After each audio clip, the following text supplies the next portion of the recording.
Let's welcome in Vikas Khemani, President and CEO of Edelweiss Security, who's joining us from Mumbai. Good morning, Vikas. Welcome to NDTV Profit.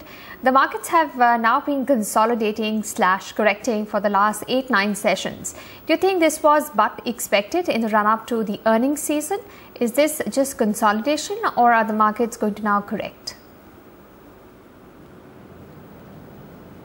I think we had a fairly good run in the markets over last 1.5 months, and partly because of the recovery of the demonetization impact, and secondly I think the good effect of the union budget and also expectation of the earnings recovery. So I think quite a bit of these things, in my opinion, has been factored in from a short-term perspective, and that's the reason I think you are seeing sort of consolidation in the marketplace here. Having said that, I think there are individual sector segment stocks which are doing well wherever there is a comfort around the valuation and growth pickup. But I think so there is a rotation kind of thing happening in the market. But broadly, this is a good consolidation, and market should consolidate. And as the earning recovery, earning trajectory kind of keeps on getting stronger, you will see market performance coming through. A good part is that I think we have a good liquidity right now coming both from domestic as well as the international investors, and which is giving fairly good comfort to the markets. And if at all any kind of hiccup is there on that front, you might see a little bit of correction. But I believe that the undertone and the current is fairly strong, and markets are likely to sustain in medium to long term. Medium to long term, they are likely to head up again. But Vikas, from here on, you mentioned we've already had a good run. So what is it going to take to get the markets to get back up and start moving higher? Is it just going to be earnings? Is it going to be policy reform? What is it that's going to take the markets higher? Because, the third quarter earnings were a surprise. And ever since then, the expectation is that the fourth quarter earnings will also be good. What if they're disappointments? What is the trigger for the markets now? So I think, as you would say, earnings growth is one of the bigger categories. As we are seeing the broad revival in the economy, you will start seeing some sort of, earnings growth picking up, and that will take to the next level. So as this earnings season is behind, markets will take a clue from, the trajectory of the earnings and, start building for the expectation of the next quarter. So I think, and that will be, against sector specific, that will be stock specific, but broadly it seems that, we are on a earning recovery, upward trajectory, and as the quarter passes, you will keep on seeing that. The intermittent movements are always a function of liquidity, broader macro news flow, both from domestic and international front, and those kind of events will drive the volatility in the markets, and one has to be prepared for that. But I think ultimately in the long term, only earnings growth and liquidity are the two things which drives the market, and one has to stay focused to that, and those triggers will keep on, I think, in my opinion, keep happening as we move forward through the year. So what are your expectations of fourth quarter earnings? So we are quite positive. I think there are, while there is a uptick expected led by I think few segments, especially in the metals and the banking space, and partly because of the lower base effect. But otherwise, I think some segments are sort of going to, in some sense, having less expectations. So something like automobiles might disappoint given the recent development. IT, by and large, the trend is behind. I think oil and gas would have robust earning in our opinion. So I think it's going to be a mixed bag. It's not going to be one way. But the important factor is that I think you will not have significant disappointments. I think so this quarter probably you might not have significant disappointments, and you might not have significant surprises also, because partly expectations are built in certain segments, and if those expectations are lived up, then I think stock will respond and further start building the future growth. So I think it's going to be a mixed bag, and I think the broad-based recovery is yet to sort of yet to become visible. But I think as we move forward, we will start seeing that becoming more and more visible. So you said you expect good earnings from banks and metals on a low base effect, and even autos and oil and gas could see good performance. Where do you think we'll see the lag? IT earnings have come and they've not been that great. I guess the expectations also weren't great. Telecom also not expected to shine. Which are the areas you think could be avoids if earnings are not likely to pick up soon? No, I think again automobile is likely to disappoint, but at the same time I think not necessarily that this quarter disappointment is going to make a big impact on that, because I think you have to look at in general trajectory. So there will be sectors which has to be kind of looked at from a growth perspective. I do believe that we'll start seeing a broad-based recovery in the economy as we move forward. The industrial side, which has been ignored for long, and I think started seeing traction in the last couple of quarters, has a long legs, and you will start seeing them delivering well over a long period of time. So I think industrial is the one segment which I think we can continue to remain optimistic about. From an earnings quarter perspective, I would assume that automobile will disappoint, telecom will disappoint, as you've seen because of the pricing pressure. You started seeing some amount of I think cement will disappoint because of again lack of volume pressure, and I think to some extent price correction. I think these are three smaller segments which will see some sort of muted earning growth, or to some extent even degrowth as well in some cases. But by and large, I think you will see about on a YOY basis, because of some strong factors, about 17-18% kind of growth in this quarter. But key thing is that whether it will sustain over the whole year. And our expectation is that this year you will see 14-15% kind of earnings growth, which is again a good growth. And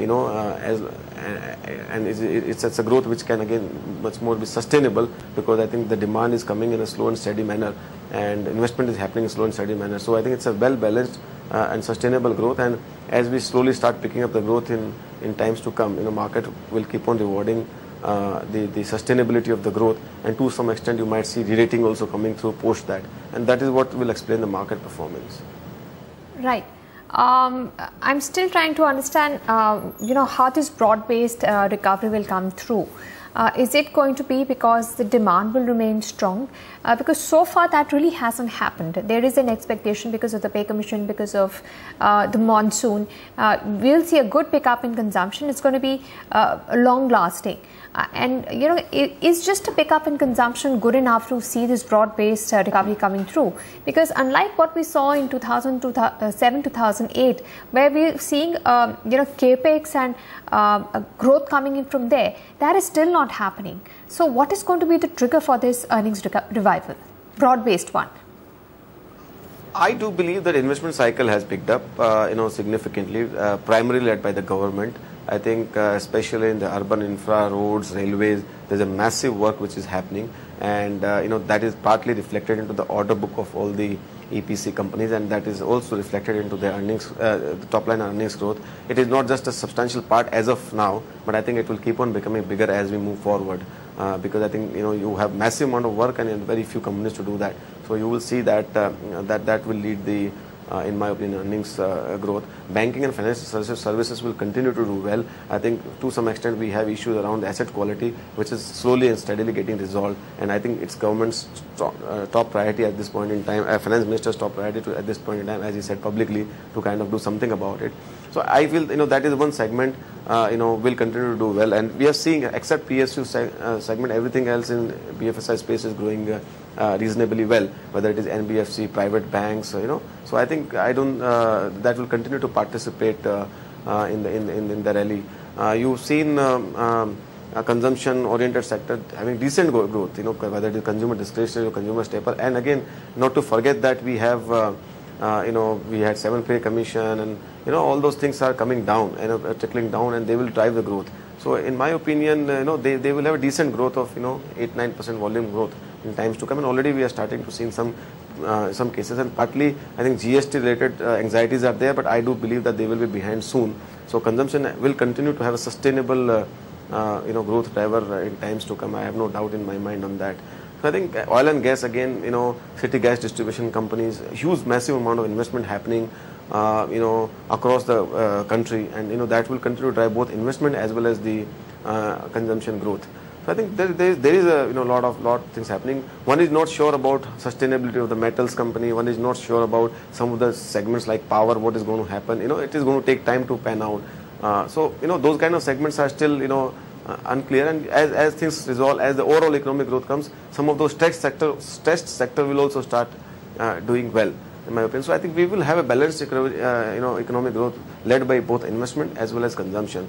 And as the earnings start picking up, and this government is also, by the way, spending a lot of amount of money, directing a lot of money to the to the lower state of the economy, like through housing incentive. This time around, government is trying to build almost 1.5 lakh crores of housing stock. Now, if that gets built annually, we can imagine the kind of impact it will have on the economy in general. Now, that's again a very great move. So, I think similarly there are many moves which will both make the investment activity going into the economy, and also I think help improve the living standards of the citizens in general, and that will boost the consumption. So, in my opinion, it is going to take some time, but I think slowly it is on the right direction, on the right trajectory. Right. Because what could be the risk here then? So far, the Met Department has predicted normal monsoon. Previously, we've seen monsoon play a sport even in the consumption side of the business. Of course, there are some global headwinds that have pulled down the markets recently. How much of weightage would you attribute to these kind of risks that could impact the markets in the near term as well as growth? No, that's a very good question. I think when you are sitting on a very positive market, a good performance behind, risks are always perceived to be lower, but it's never been the case. Risks always are there. It's just that they surface in their own way.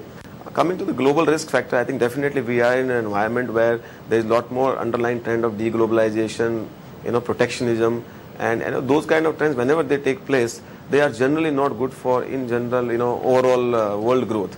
And and especially they manifest in many ways through currency wars, through political wars, and through, in some sense, it might lead to some sort of military conflict also. So I think these kind of things do take place in its own ways, and that trend this trend can lead to any event. And we have 2 or 3 elections coming through in European Union, UK, France, and Germany in this year.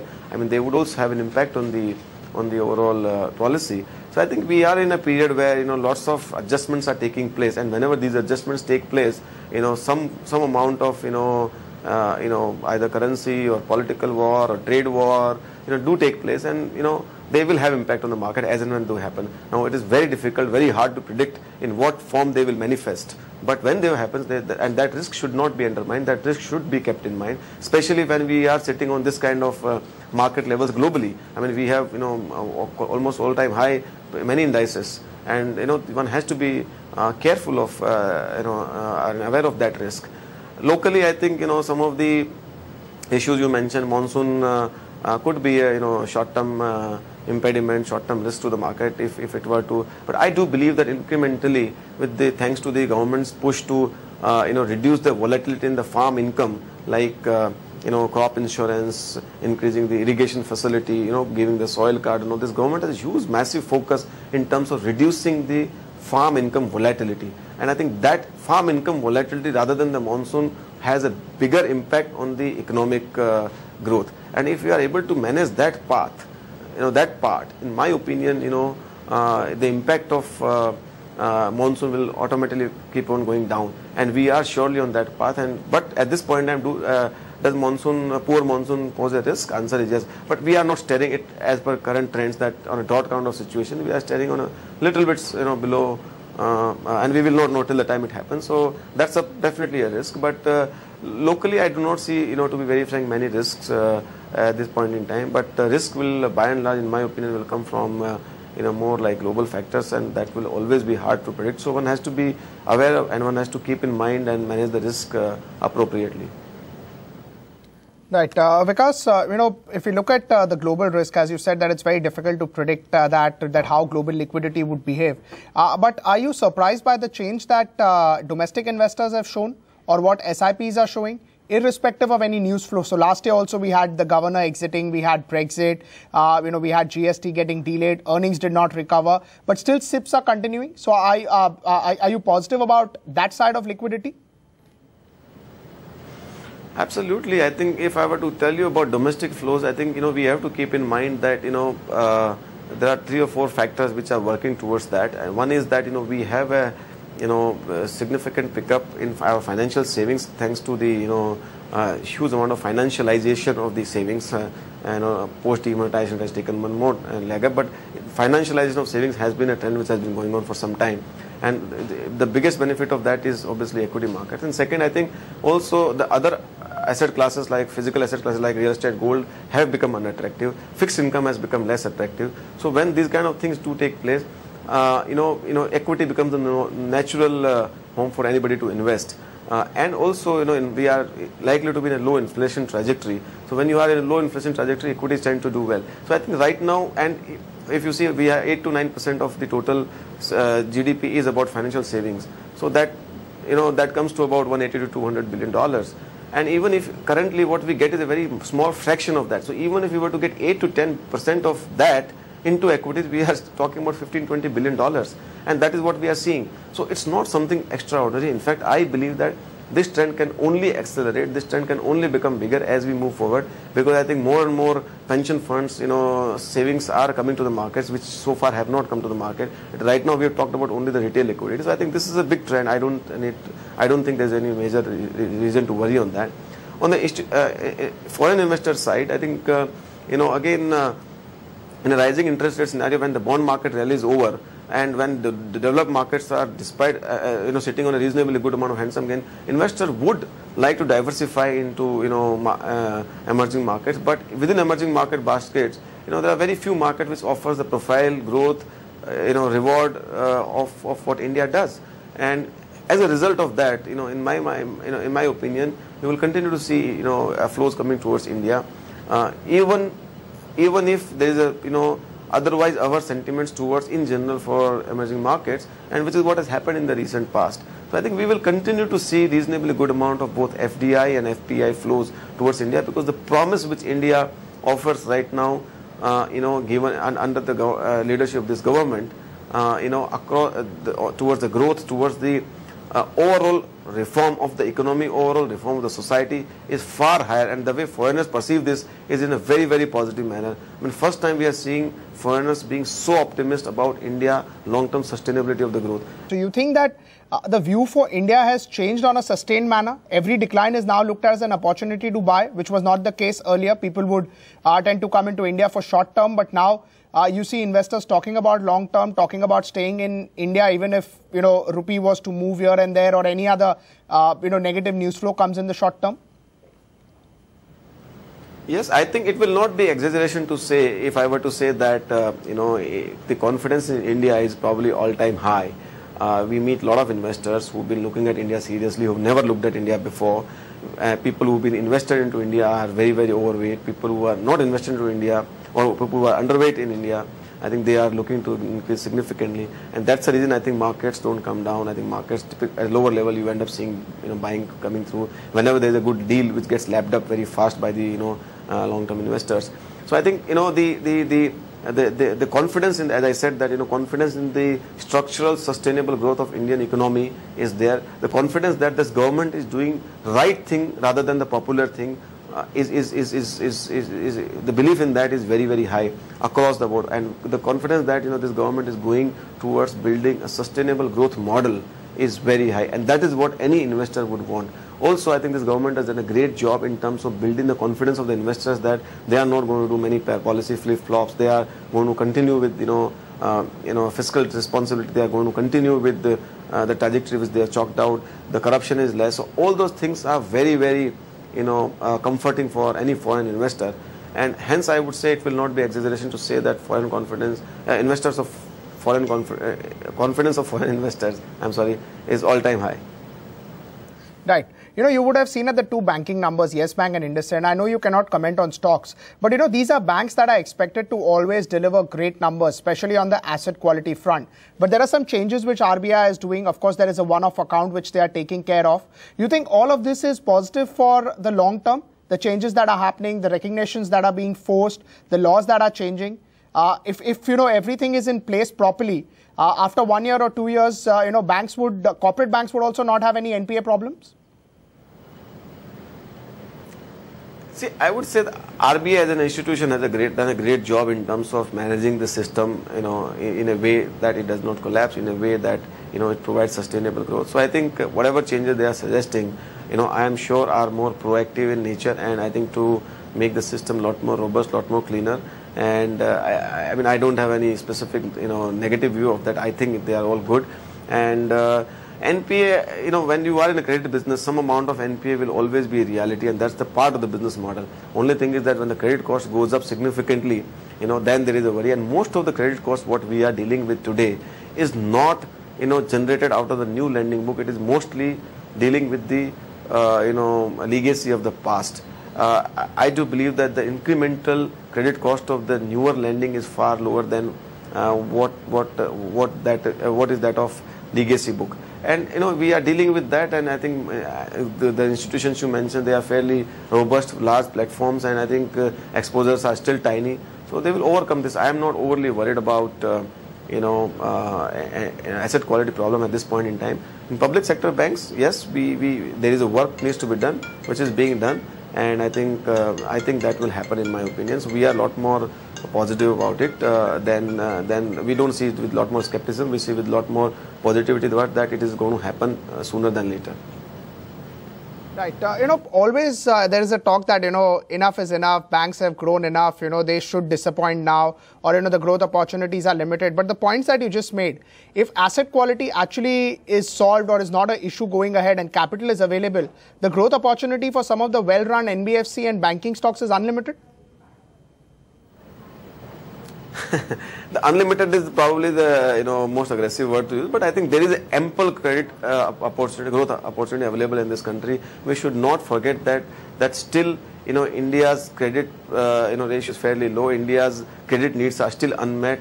We have not been able to provide credit to a fairly large population of this country. I mean, till 1 year ago, 40% of the population was not even part of the banking system. Forget about the credit. So I think what we are seeing today is a very, very subtle transition. I do believe that credit growth can easily sustain 20-30% growth from here over the next 5-7 years.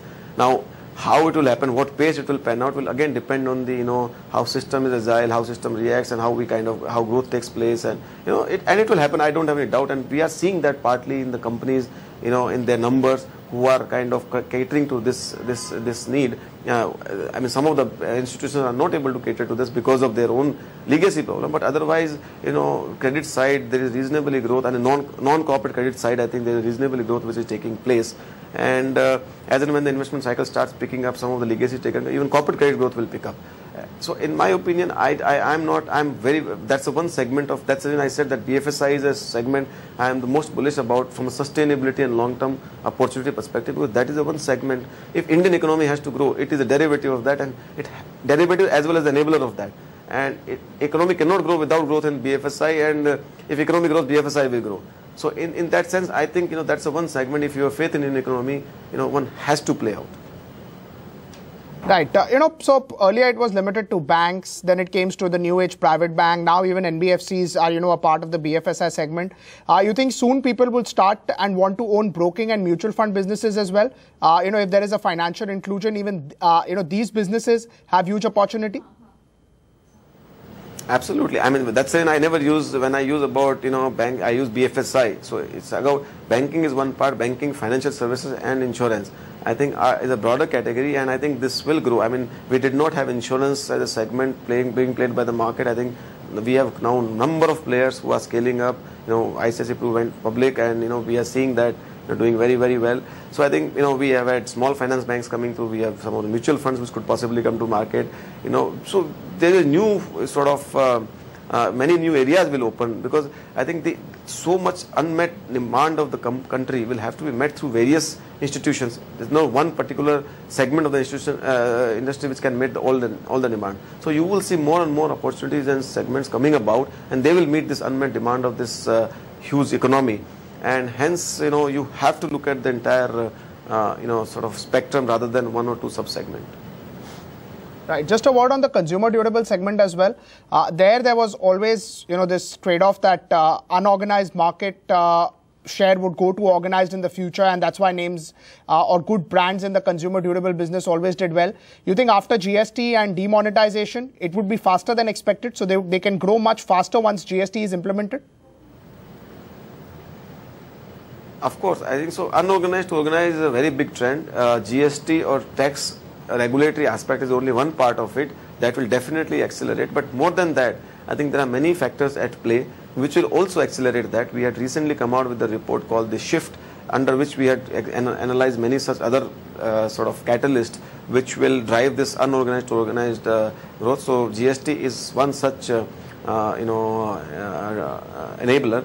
A couple of more are like, when premiumization take place, as the country's economic income goes up, per capita income goes up, the consumer starts looking for premium products. And when they look for premium products, it is the organized segment of the industry which is much more geared up to cater to that premium segment than rather than unorganized player. So you will see that being played out. Technological driven factors are again being driven by the larger players, organized player, than really the organized player, unorganized player. So I think there are whole lot of factors which will keep on enabling this kind of sort of shift. But unorganized to organized is a huge shift which will play out over the next 1 decade, and there will be lots of opportunities in that. Vikas, thank you so much for taking out time for us. Always pleasure talking to you. That was Vikas Khemani of Edelweiss Bullish saying that earnings will continue to grow, and he's quite bullish that a broad-based earnings recovery may happen. It may take some time, but he's bullish and confident that it would happen going ahead.